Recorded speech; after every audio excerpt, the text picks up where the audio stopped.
Good morning guys and welcome back. Na-miss nyo ba ako? It's been a while since nakapag-vlog tayo.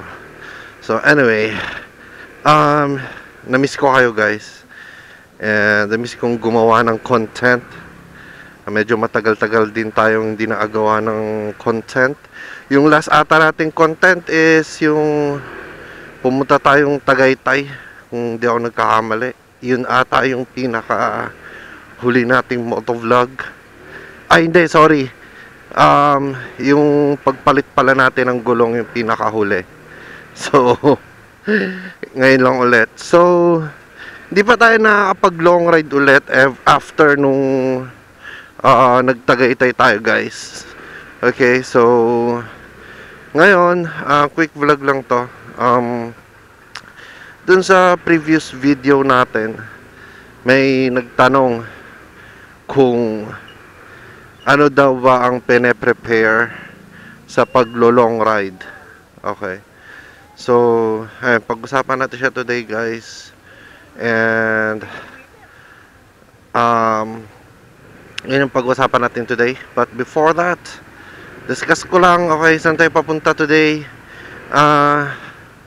Quick lang to, guys. Punta lang ako saglit sa bangko. Kasi magwi-withdraw tayo and pupunta tayo sa casa, visit tayo sa casa. So really quick lang talaga yung vlog natin today. But anyway, let's talk about it. Ano nga ba yung mga usually pine-prepare ko sa motor ko pag maglo-long ride ako? Okay. Simple lang guys. Dun sa video ko before, nabanggit ko yun yung video ko about sa upgrade, long ride do upgrade. Okay? So,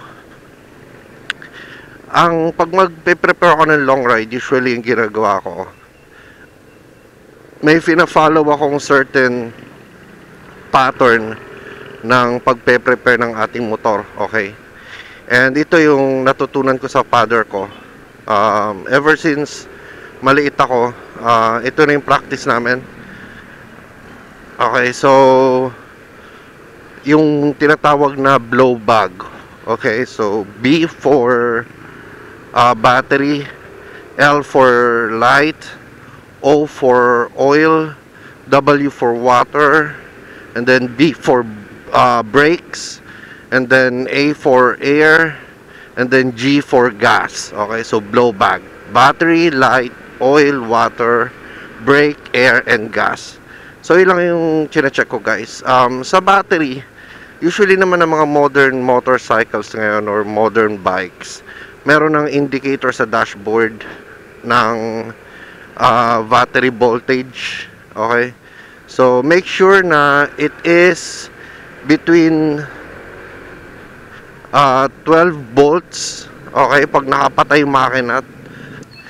And then pag running yung engine mo, it should be at least 14 volts to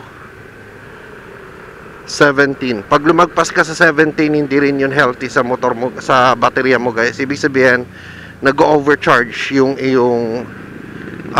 charging system, yung battery charging system ng motor mo or ng kotse mo. Okay? Sa lights, simple lang naman, make sure your primary lights ng motor mo or ng kotse mo is working perfectly. Let's start with the headlight. Yung headlight mo, may high and low beam. Okay? And then, yung brake light mo, same din. Dapat meron siyang dual contact kung tawagin. So, pag sinabi mong dual contact, ito yung tendency ng brake lights mo or ng tail lights mo na tumaas yung brightness niya pag nag-a-apply ka ng brake sa motor. Okay? So make sure that that is working. Yung ibang motor kasi napapansin ko parang single lang yung parang single contact lang yung mga tail light. Which is nangyayari pagka nagbe-brake light sila, parehas lang yung brightness ng brakes and then ng standard na na tail light. So dapat mas malakas yung brightness nung naka-apply yung brake. Okay? Tapos oil, syempre dapat hindi pa overused yung oil mo. Paano malalaman to? Sa mileage. Okay? Sa motor, ang practice ko, every 1,500 to 2,000 kilometers, change oil ako. Okay? Pagka more than that, hindi na yun healthy sa engine mo. Okay? Sa kotse, 5,000 ang practice ko. 5,000 lagi. 5,000 or 3 months sa kotse. Okay?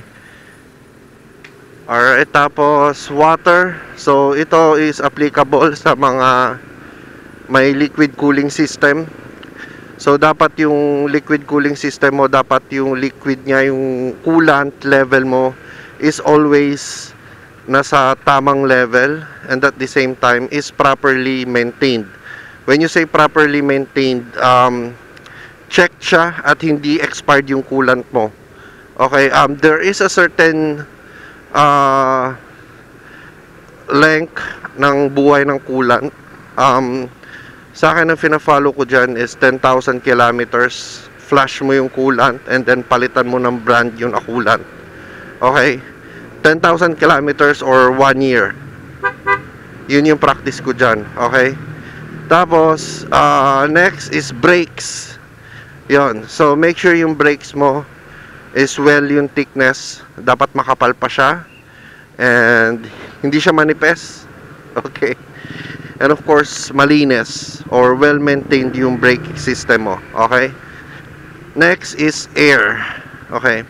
Sa air, simple lang naman yan. Usually, nasa manual yung guide about sa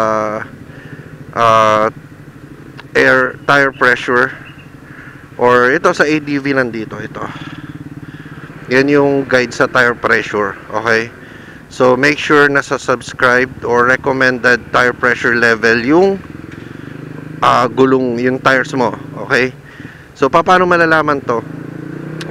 Punta ka sa gasoline station. Usually naman, ng mga gasoline station, may mga air pressure pump. So, isasaksak mo lang yun sa gulong mo. And then, makikita mo yung level ng air pressure sa loob ng gulong mo. Okay, so yun lang guys. And of course, syempre, isabay mo na rin sa air pressure is yung condition ng tires mo. Make sure na yung tires mo is well maintained din. Hindi pwede yung upod na or may mga crack. Syempre, delikado yon. Alright, it's not safe for you and your OBR, especially pagka makapal pa yung gulong mo tapos may crack na. So that means expired na yung gulong mo. Okay? And then next is the last thing that I am always making sure na at pace is yung aking gas. Okay? Syempre ayaw mo naman maubusan ng gas habang bumabiyahe ka. Usually ang practice ko when it comes to fueling is that I fuel up the night, full tank the night before the ride. Nagpapa full tank na ako.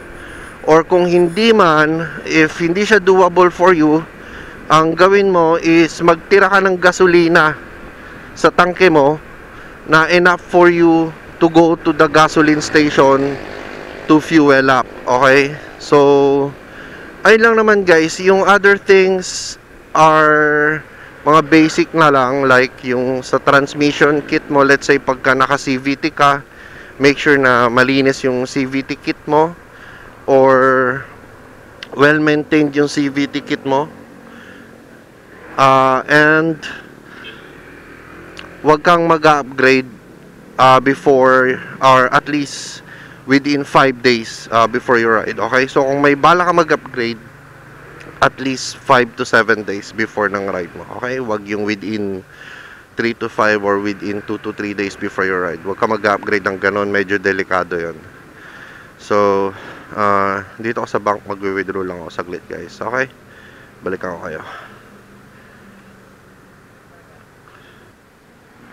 So, ayun guys. Welcome back. Mission failed tayo. Ayaw mag-withdraw ng ATM. So, I don't know the reason why. Apart from that, yung mga ibang bagay pa na gusto mong i-make sure na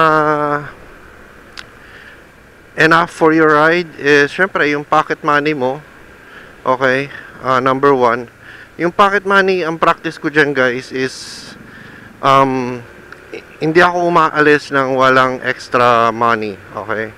So lagi ako naglalaan ng extra money. Of course, syempre when I say extra money, this is apart from your fuel, accommodation, and your food expenses all throughout the ride. When I say pocket money, this is intended for emergency cases. Let's say tumirik ka or magka-problema yung motor mo, whatever, okay? So that's my intention when I say pocket money, okay? And then of course, bilang rider, dapat prepared ka rin mentally and physically. Paano mangyayari ito? Number one, wag kang iinom the night before the ride, okay? That's number one.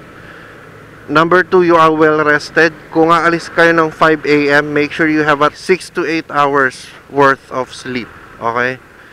So, yun. Para masabi mo na well rested ka, dapat 6 to 8 hours yung sleep mo before the ride. So, ayun. And then, hydrate as much as possible. Magbaon ka ng enough water to fuel you up for the whole ride. Okay?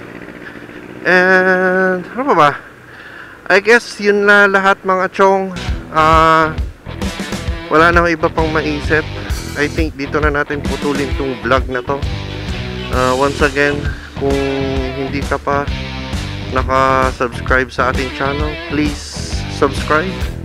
Alright, we're trying to reach at least 500 subscribers dito sa ating channel guys. And then also, if you like this video, please like and then like and share. And then also, if you have any suggestions or recommendations, please write them in the comment box. Okay, I'll be waiting for your responses. And then ayun lang guys, I'm hoping we can get 500 subscribers within this month. And ayun lang, thank you for being here and have a wonderful day. Bye bye, ride safe.